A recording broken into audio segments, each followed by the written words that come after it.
El nombre del Eterno es un tema bastante interesante, pero de un grado complejo, vamos a mencionarlo así. Entonces, este tema es tan extenso que lo tuvimos que repartir en 5 ediciones. Por lo tanto, esta es la parte uno y vamos a iniciar. Entonces dice aquí, todo parece iniciar aquí en Éxodo 3, precisamente, Éxodo 3, 13. Si tú lo buscas en tu Biblia y dice así, y dijo Moisés a Dios, he aquí que llego a los hijos de Israel y les digo, el Dios de vuestros padres me ha enviado a vosotros. Si ellos me preguntaren cuál es su nombre, ¿qué les responderé? Y sigue diciendo el 14. Y respondió Dios a Moisés, yo soy el que soy. Y dijo, así dirás a los hijos de Israel, yo soy, me ha enviado a vosotros.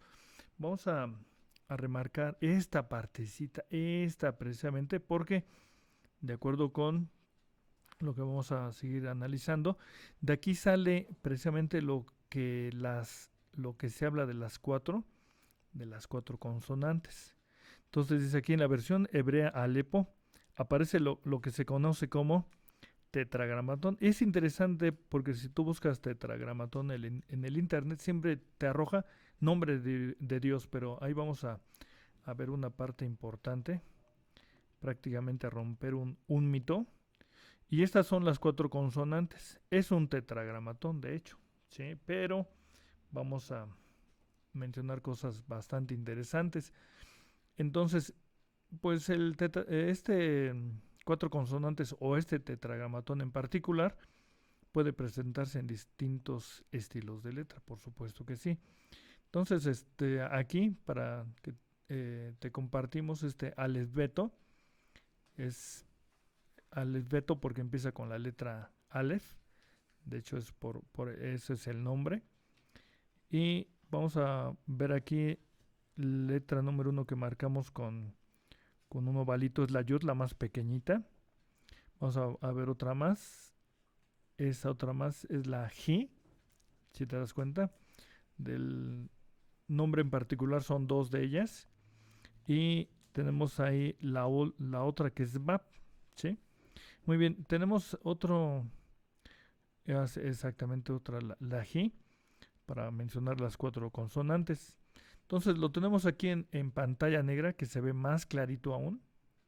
Y ve, ya que podemos visualizarlo mejor, ahí están las letras, su significado. Si te das cuenta, cada letra por sí misma tiene un significado, el nombre, su equivalencia al castellano, y también tienen una representación numérica, exactamente, ¿sí? Entonces vamos a considerar aquí la G, que es esta letrita. También vamos a considerar la BAP. Por supuesto que aquí se ve más clarito, ¿sí?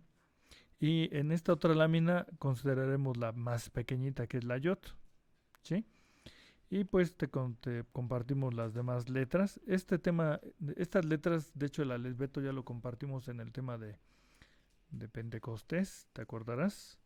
Ahí están el resto de las letras, que después habrá momento oportuno para hablar en particular de cada una de ellas, pero sin salirnos del tema, dice el diccionario Nelson, y es interesante porque hay quien piensa ver las letras hebreas y lo primero que se le viene a la mente, bueno, cuando menos a los que yo he visto, es que le dan un valor exaltado porque dicen las letras hebreas son letras sagradas, ¿no? Pero vamos a hablar un poquito de ellas. Dice, el hebreo es un idioma que pertenece a la rama cananea de los idiomas semíticos y es semejante al ugarítico, al fenicio, moabita y al edomita. Sí, vienen de la misma rama. Y dice, posiblemente los hebreos adoptaron el dialecto de los cananeos al entrar en Palestina y lo modificaron con algunas características de su idioma arameo. Muy interesante esto porque todo parece indicar que el lenguaje como tal, como lo traían los hebreos, pues lo traen de forma verbal, pero no había para ellos una algo escrito. Porque acuérdate que la historia nos dice que los primeros que van a ya como tal dar unas características de letras, pues son los fenicios, que vamos a hablar de ellos también. El idioma resultante se consideró o se convirtió en el hebreo del Antiguo Testamento. Y aquí vemos precisamente el alfabeto, si ves arriba, fenicio. Bueno, aquí erróneamente dice alfabeto, pero debería de ser alfabeto. Alfabeto es en griego porque empezaría con la primera letra alfa, ¿sí? En español, ¿cómo se llamaría? Abecedario, exactamente. Entonces, ya hablando de estas letras fenicias, vamos a ver que todas tienen un nombre muy semejante al hebreo. Y en particular vamos a mencionar estas que nos referimos a las cuatro consonantes. Esta es la primera letra, ¿te acuerdas? La K, pero claro que no sería la primera, sino la segunda, ¿verdad? Muy bien. Luego tenemos aquí esta otra, que precisamente es la yod, que en el hebreo pasa a ser una letra pequeñitita. Y aquí vamos a marcar la otra, la bab. Cambian en forma, si te das cuenta, pero según lo que vimos en la lámina anterior, dice que ellos fueron copiando de estas letras del fenicio. De ahí se trajeron las letras. Si te das cuenta, hay unas que sí se parecen al hebreo, ¿no? Y aquí tenemos otro origen del alfabeto fenicio, que según algunos debió de haber derivado del egipcio. Entonces, que también usan figuras. Pero bueno, regresando al tema, Jueces 13, y dice así: al padre de Samsón se le anunció el nacimiento de su hijo. ¿Y qué pasó? Dice el 17: entonces dijo Manoa al ángel de Jehová: ¿cómo es tu nombre para que cuando se cumpliere tu palabra te honremos? Y vemos aquí en un primer momento que ya aparece la palabra Jehová. En el 18 también dice: y el ángel de Jehová respondió: ¿por qué preguntas por mi nombre que es oculto? Claro, de acuerdo con la Reina Valera, ¿sí? Entonces, considerando esta parte, es interesante porque dice: ¿por qué preguntas por mi nombre que es oculto? Es interesante porque en esta versión dice que es oculto. ¿Cómo lo mencionan las demás versiones? Es lo que vamos a considerar enseguida. Y dice otras versiones como la Septuaginta, dice: y él es admirable. La nueva versión internacional: es un misterio maravilloso. La PDT: eso es un secreto maravilloso. Y la versión del oso: no tengo licencia de decírtelo. Es decir, se le negó el nombre. Sí, de una u otra forma se le negó, pero lo interesante es que en unas dicen es oculto, en otra no tengo licencia de decírtelo. ¿Sí? Y aunque hubiera dicho es admirable y maravilloso, pues el caso es que no se lo mencionó. Sí, quizás esa fue la conclusión que sacó los otros traductores cuando dicen que es un nombre oculto.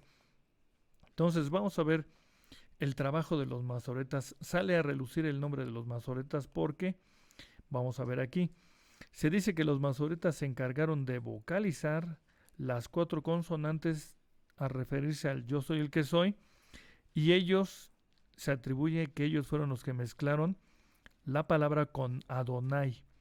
Entonces, pero muy importante, se dice, vamos a hablar muy en particular de los masoretas, porque se considera que ellos sí fueron los que vocalizaron todo el Tanaj, de hecho, todo el Tanaj, ¿sí?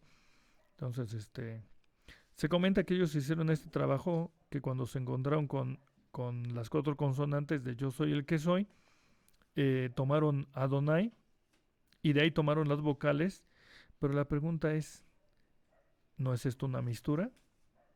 Pues arriba dice que la mezclaron, ¿no? Entonces, y se obtuvo el nombre Yahweh. Considerando esto y lo que vamos a ver enseguida, ¿qué más se dice de ellos? que es un tetragramatón, palabra de origen griego, pues se deriva de esta letra que es tetra, significa 4, y grama, que significa letra. Hay cientos de palabras con 4 letras en el hebreo, por ejemplo. Esta es la primera que estamos mencionando, que es la de yo soy el que soy.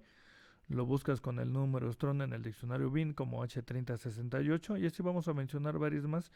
Esta, que es acera, fíjate, acera es un tetragramatón, es un ídolo, un ídolo. La C es esta otra, que es toda, toda, que significa alabanza o gratitud. Lo buscas como el H8426. Y una más, esta será, esta me gusta mucho, es chokma y significa inteligente. ¿Sí? Y ahí vemos su número correspondiente, número strong del diccionario BIN. Muy bien, entonces vamos a ver, dice los masoretas, seguimos hablando un poquito de ellos. Los masoretas empezaron su trabajo siglos después de Cristo. Es interesante esto porque se comenta en el Antiguo Testamento que quienes lo vocalizaron fueron ellos, pero para entonces, antes de ellos, todo el Antiguo Testamento estaba sin vocales, eran solamente consonantes. Entonces dice aquí, y lo siguieron hasta el siglo XI con unas adiciones hasta el siglo XVI. Entonces búscate los masoretas de qué tiempo son, y son mucho tiempo después de Cristo, exactamente. Entonces el término Yahweh vino a existir, según los expertos, alrededor del año 1100 después de la era común, y el término Jehová se acuñó alrededor del año hasta el año 1200 después de la era común. Aquí hicimos un trabajo que consistió en lo siguiente, que es formando parejas del Antiguo y Nuevo Testamento que corresponde en la Reina Valera. ¿A qué nos referimos aquí? Pues nos referimos a lo siguiente. Nos fuimos dando cuenta que hay textos, porque acuérdate que el maestro en cierta ocasión dijo, y si a los escritos de Moisés no creéis, ¿cómo vas a creer en mí? Lógicamente, todo lo que las vivencias, las expresiones que hay en el Nuevo Testamento fueron tomadas del Antiguo Testamento. Por lo tanto, dice aquí, prueba de ello es esto, Deuteronomio 6:4 dice, oye Israel, Jehová nuestro Dios, Jehová uno es. Entonces, en su momento, cuando se dijo esto, que lo encontramos allá en Deuteronomio, en la versión Reina Valera aparece Jehová. Ajá, las dos exactamente. Y tiene su correspondencia con Marcos 12:29. Acuérdate que el Nuevo Testamento fue escrito en griego. Y dice aquí 12:29, y Jesús le respondió, el primer mandamiento de todos es, oye Israel, el Señor nuestro Dios, el Señor uno es. Entonces, si es en griego, vamos a marcar que aparece Señor, ¿te das cuenta? Muy bien. Deuteronomio 6:13 dice, a Jehová tu Dios temerás, y él servirás y por su nombre jurarás. Entonces remarcamos aquí el nombre. Y también aquí, en Deuteronomio 10:20, igual exactamente nos lo encontramos, que es un texto semejante que tiene su correspondencia con Mateo 4:10. Entonces Jesús le dice, vete Satanás, que escrito está, al Señor tu Dios adorarás y a Él solo servirás. ¿Sí? Entonces ve cómo vamos cambiando. Insisto, Nuevo Testamento está en griego. Así es el origen. En el Salmo 118:26, bendito el que viene en nombre de, ahí lo marcamos, de Jehová, desde la casa de Jehová os bendecimos. Su correspondencia con Mateo 21:9. Entonces aquí también lo dice en su entrada triunfal, bendito el que viene en el nombre del Señor. Otro más, Deuteronomio 6:5, amarás a Jehová tu Dios de todo tu corazón, del mismo Shema, que corresponde con Mateo 22:37, y Jesús le dijo, amarás a quién, al Señor tu Dios. Entonces es interesante porque todos los textos del Antiguo Testamento de Reina Valera aparece así, como Jehová, y su correspondiente al Nuevo Testamento, 22:44 aparece como Señor. ¿Sí? Entonces, 118:26, bendito el que viene en el nombre de Jehová.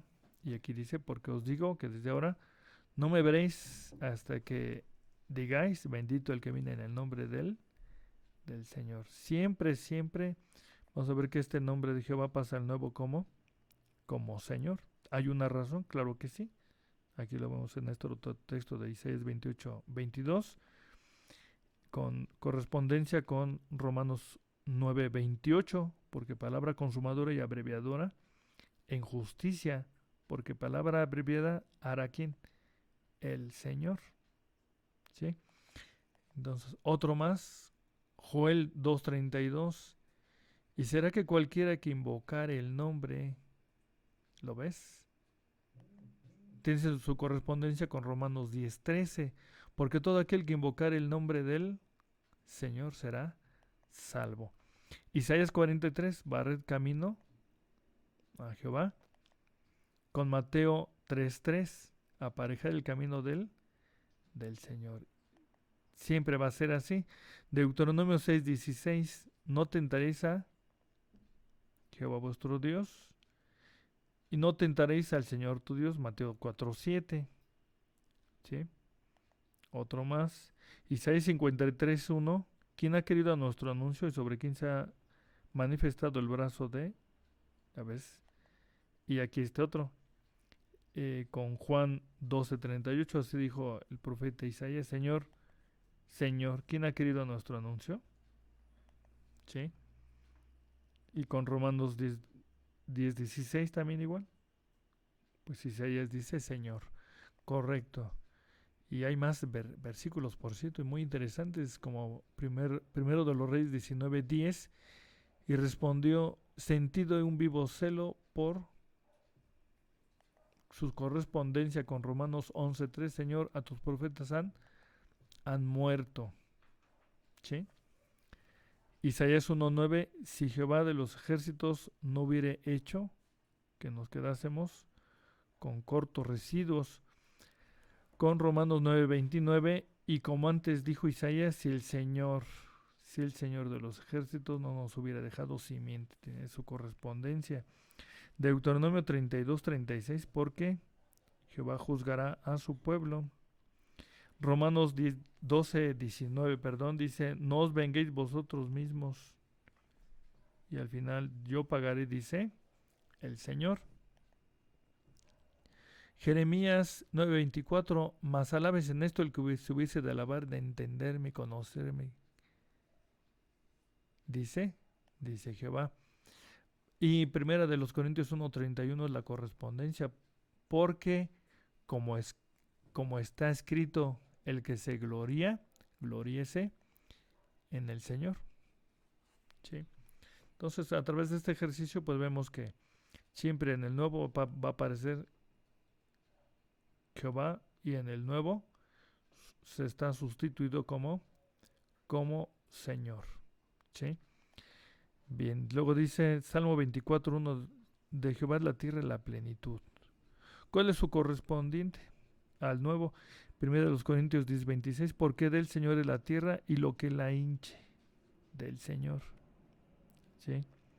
Deuteronomio 28:49, Jehová traerá sobre ti gente rara, gente extraña, hablando de los caldeos. 1 Corintios 14:21, en la ley está escrito, en otras lenguas y en otros labios hablaré a este pueblo, y ni aún así me oirás, dice el Señor. ¿Sí? Ya vamos con los últimos textos, donde dice Isaías 52:11, apartaos, salid de ahí, y no toquéis cosa inmunda. Y dice aquí, los que llevéis los vasos de Jehová, y dice aquí, 2 Corintios 6:17, por lo cual salid en medio de ellos y apartaos, dice el Señor, y no toquéis lo inmundo, y yo os recibiré. Siempre, Señor. Jeremías 31:1, en aquel tiempo dice Jehová, con 2 Corintios 6:18, y será vosotros padre, y vosotros me seréis a mí hijos e hijas, dice el Señor. ¿Sí? Jeremías 9:23, así dijo Jehová, no se alabe el sabio en su sabiduría, mas en esto se gloríes en el Señor. Sí, es otro texto, pero con otro correspondiente con Jeremías. ¿Sí? Finalmente Zacarías 3:2, y dijo Jehová a Satán. Con Judas 1:9, pero cuando el arcángel Miguel contendía con el diablo disputando sobre el cuerpo de Moisés, no se atrevió a usar de juicio de maldición contra él, sino que dijo, el Señor te reprenda. Y Proverbios 3:11, no deseches, hijo mío, el castigo de... corresponde con Hebreos 12:5. Y estáis ya olvidados de la exhortación que como hijos habla con vosotros, diciendo, hijo mío, no menosprecies el castigo del Señor. ¿Sí? Muy bien, entonces, aquí es interesante y la pregunta obligada es, ¿cuál es la razón que se use siempre Señor? ¿Por qué no pasó como en el Antiguo Testamento? La Biblia Septuaginta fue el texto utilizado por las comunidades judías de todo el mundo antiguo, más allá de Judea y luego por la iglesia cristiana primitiva, de habla y cultura griega. Entonces acuérdate que la Septuaginta va a traducir el Tanaj. Lo hizo primero unos libros, luego otros, como lo dice en la siguiente lámina. Junto con la Biblia hebrea, constituye la base y la fuente del Antiguo Testamento de la gran mayoría de las Biblias cristianas.